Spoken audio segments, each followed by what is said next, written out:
Olá pessoal, seja bem-vindo de volta ao canal, eu sou o Arley, dando continuidade aí ao nosso curso. Na aula anterior, no vídeo anterior, a gente fez um mapeamento da entidade de users, onde vai ter os dados do usuário, né? Posteriormente a gente vai estar adicionando a segurança na nossa API baseada nesta tabela, inclusive, né?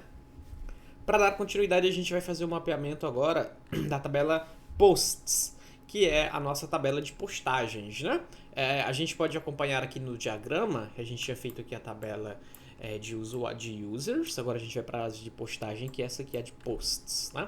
Então a gente tem lá um ID, que é a chave primária, uma data de criação, data de atualização, qual que é o conteúdo da postagem, né? Que é esse text content, e também a gente vai ter o Users ID, que é o relacionamento com a tabela de users, né? Então, voltando aqui para o projeto, a gente vai criar uma nova classe, nova Java Class aqui dentro do pacote de Entity, né?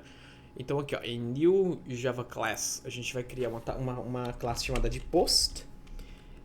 Essa classe, ela vai ser... Deixa eu só marcar aqui, porque ele vai perguntar se é para adicionar no Git, né? Então, aqui para ele não questionar mais. Então, aqui a gente vai ter, semelhante à nossa tabela de users, a gente vai ter aqui essas anotações. Então, a gente vai ter aqui, ó, a anotação do Lombok para gerar getters e setters, entre outros métodos, né, que ele vai gerar automaticamente. A gente tem um monte de construtores, que era o awargs constructor, e também tem o de noarg, isso, para gerar o construtor tanto com todos os fields quanto sem. Além disso, a gente vai ter que anotar o @entity, que é para dizer que essa classe é uma classe mapeada.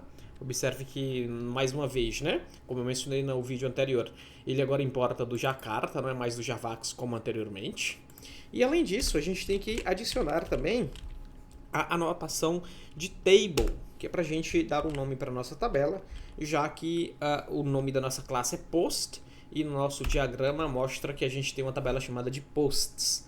Então aqui o name, a propriedade name dela, vai chamar posts.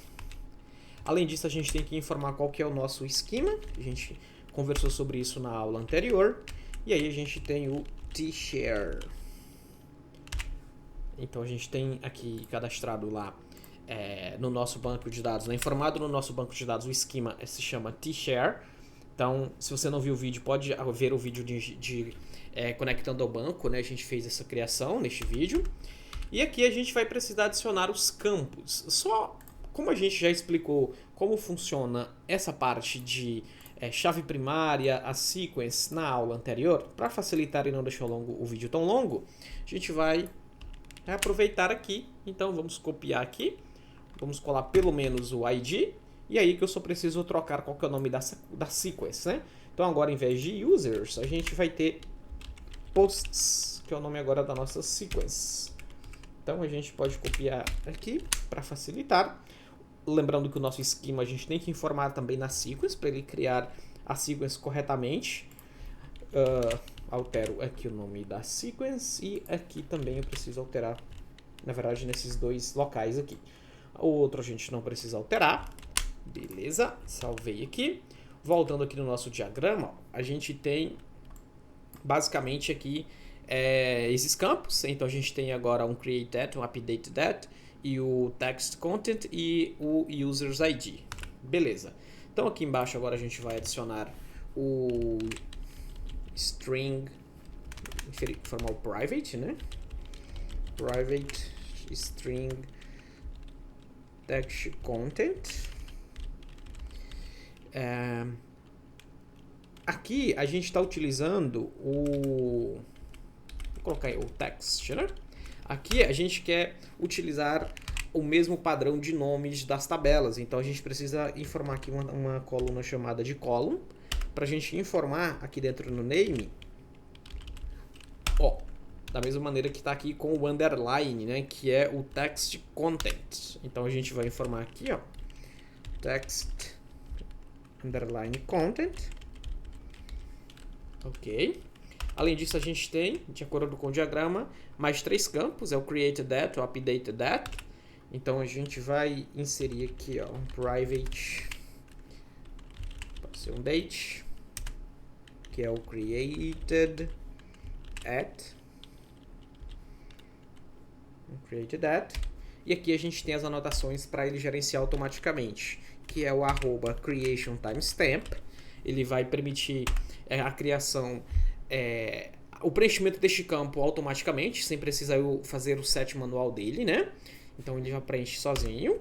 E aqui eu tenho que dar também o nome da coluna. Então o column name, ficou minúsculo, o column name, a gente vai também adicionar o nome utilizando o underline, né? Que é o created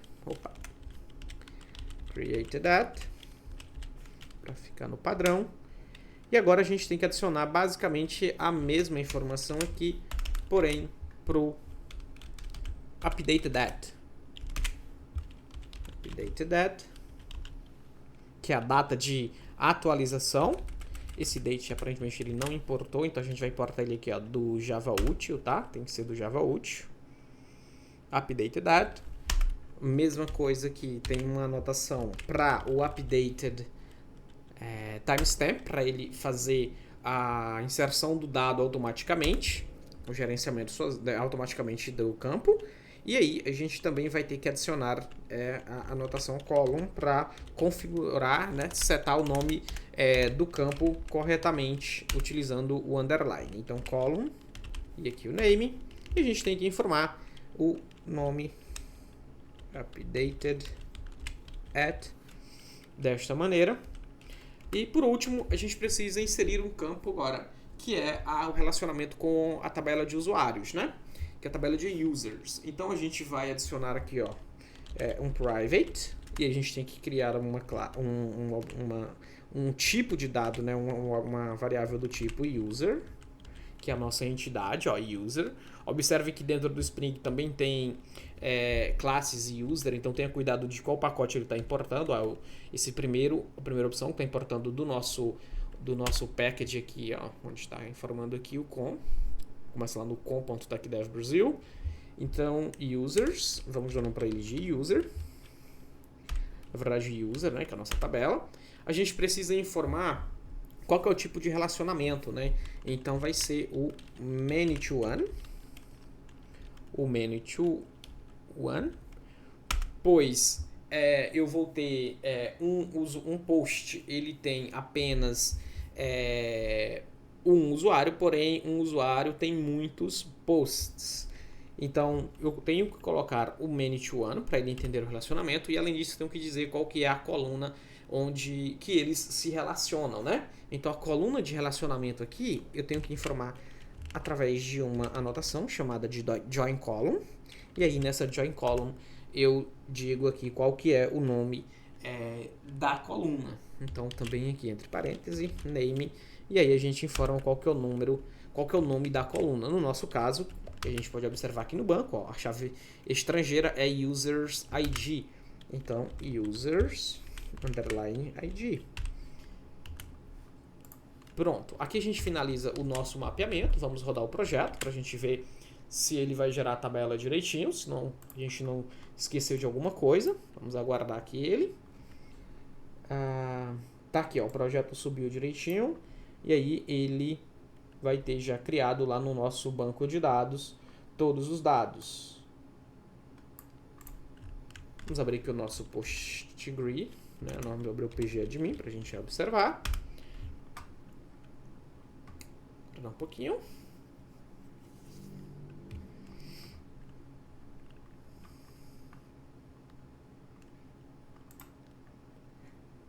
Aqui no histórico,